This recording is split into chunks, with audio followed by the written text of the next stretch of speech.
when you want something and you see a means to achieve it, then that desire is thrilling to you. But we've noticed when you want something, or even more when you have wanted it for a while, and it has not yet shown its pretty face to you, and you can't figure out how it's going to come, those desires, you are not really so eager to say, yes, my desire is thrilling me. And then it always is fun for us to torture you further still when we say, those unfulfilled desires are pleasing to you, because when you focus upon the fact that they have not yet come into manifestation, you feel the lack of them or the absence of them. When you want something and you can't see it in your life, and you can't see any way of it coming into your life, that path has not shown up for you. To have someone say, and you like that, we know it's got to feel like we're mocking you. But the reason that we keep doing that to you is because we want for you something that we have come to understand long ago. And that is, when you understand that you're not ever going to get it done, and there are always going to be things that you have recently decided that you would like that have not yet found their way into your experience. And when you understand the laws of the universe, and when you understand that you are a vibrational emitter, and that the vibration that you radiate is responded to by law of attraction, and that you are in control not only of what comes to you, but when it comes to you. When you begin to understand these things, then you are free and loose and easy and happy and satisfied in that crack between having defined that you want something and having it come to you, because you then understand that life is about that becoming. Life is about that becoming. It is not about the manifestation having already been achieved. There will always be manifestations coming to you, but they are only the platform from which you will launch another and another and another and another. And if you're unhappy at all for any reason in the not yet fulfilled part of a desire, then you cannot ever really truly be happy, because there's always going to be something unfulfilled. You see that in yourself, and it's more easy to see with others when you see so much wonderful life that you are living, and yet you find yourself complaining about this last thing that you're really wanting. And people who are watching you sometimes, who cannot feel the contradiction in your vibration, which is responsible for your negative emotion, look at you and say, oh, you're just a selfish bugger. You never get enough. Your mother said that to you sometimes, didn't she? Is there no end to what you want? Are you never satisfied? As if the answer should be yes. And the answer should not be yes. Tell that to your mother as soon as you see her. No, mother, I am not satisfied. I will never be in a place where I will say, there, no more wanting for me. And you can back that up if you want to by saying to her, the entire universe is established to keep those of us out here on the leading edge still reaching for more. That's what puts the eternalness in eternity. In other words, this contrasting environment in which you are focused will always give birth to another new desire. And what we wish for you is that you'll stop freaking out in the interim. That in that crack between having launched a desire and having closed the vibrational gap enough that it can manifest, that in that crack you are enjoying the journey, that you are understanding that it is molding the clay. Can you imagine an artist in front of her canvas, just ornery as she can be because it's not finished yet? How are you doing? Oh, terrible, it's not finished. Well, how long does it usually take you to paint something like this? Months.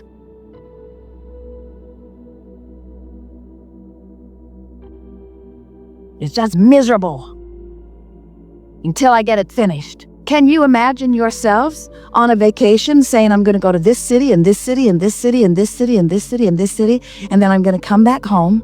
And in your quest to accomplish the goal of vacation, you look at it objectively and you say, wait, I'm already home.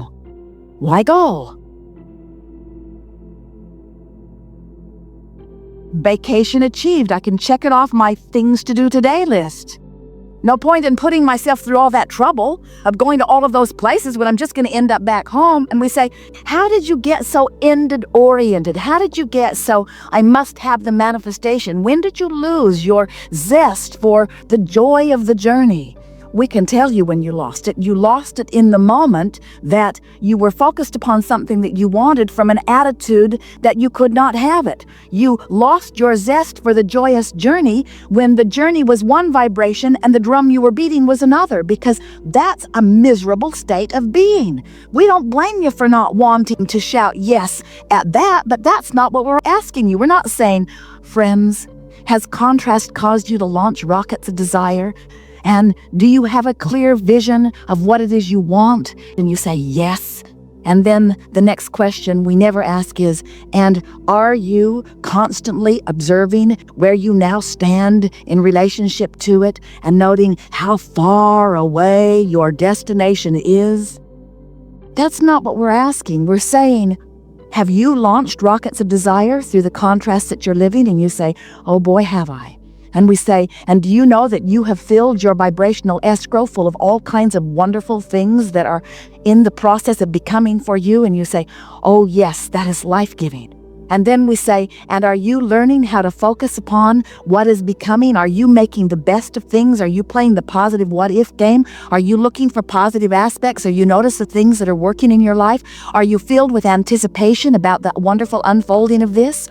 And when the answer to those questions is yes, then you can, without any quibbling at all, you can say, I love my eternally incomplete self. I love my incomplete self because it is so fun to paint the picture.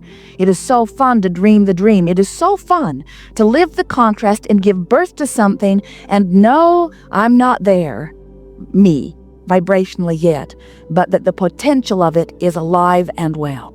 And it is so much fun then to do my work, which is to bring myself up to speed with what I've given birth to. And when I am believing my dream, I'm in joyful anticipation of it. And every piece of evidence that the universe gives me is thrilling to me because I know I'm on my path. We want to tell you this story from our point of view because we want you to understand who you are in the big picture as well as who you are in your picture.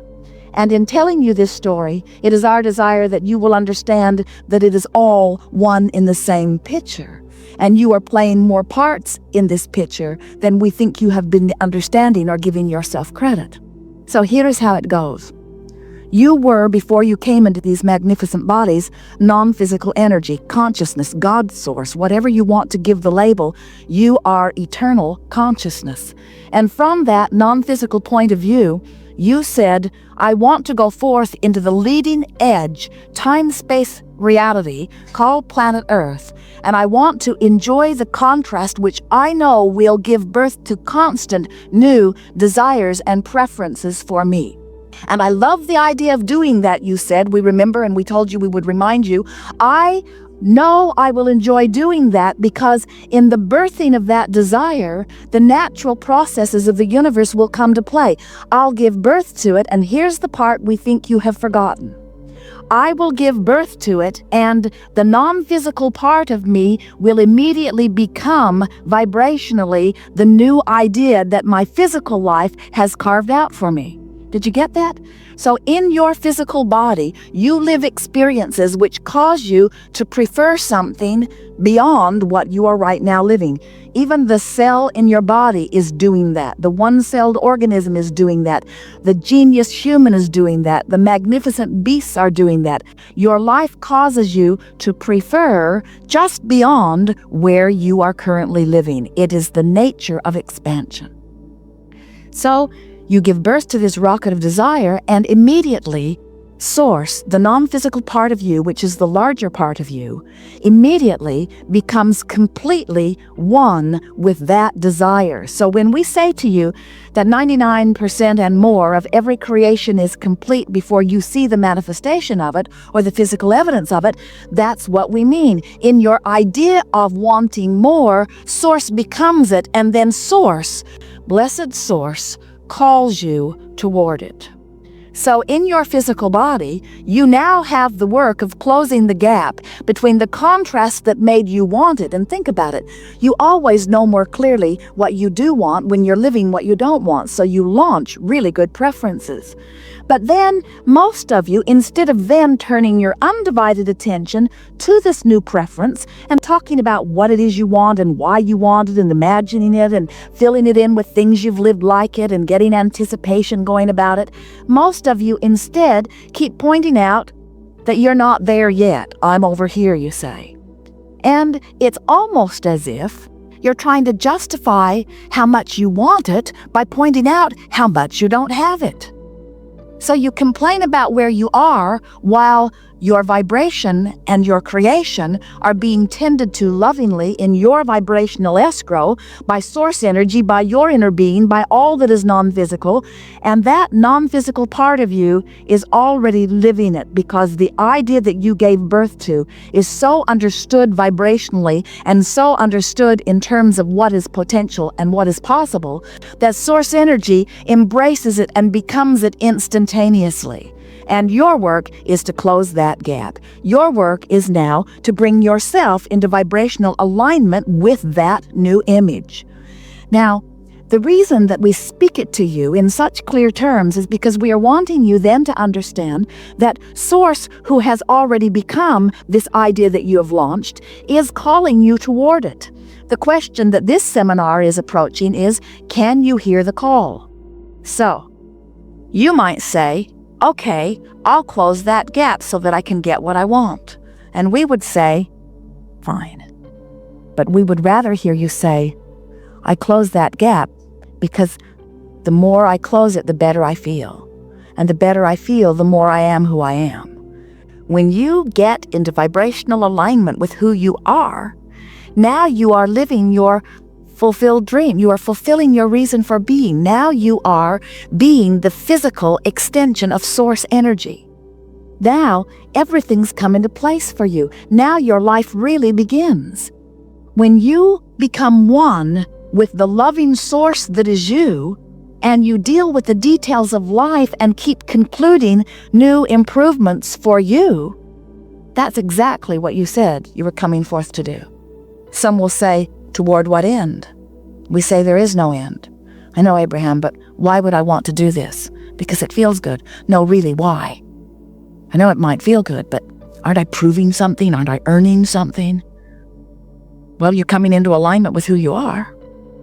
You are fulfilling that intention to be the non-physical energy in this physical body. You are constantly becoming what you have become. And that's the phrase that we want you to leave here repeating to yourself. I must become what I have become. You get it? I must let myself become the full essence that my life has caused me to carve out for myself. Because nothing less will ever be satisfactory. You cannot hold yourself back from what life has caused you to become and be satisfied. Oh, you try. We see you try. You try to talk yourself out of it, and we try to talk you back into it. We are eager to talk with you about anything that is important to you. There is nothing off limits here. It will be a wonderful unfolding. We see this as co-creating at its best. So, where do you want to begin? Some things. On the aisle here, first, and then stand if you think we are pointing at you. You sit down. You sit down. You were never standing. Now that's just tricky. You.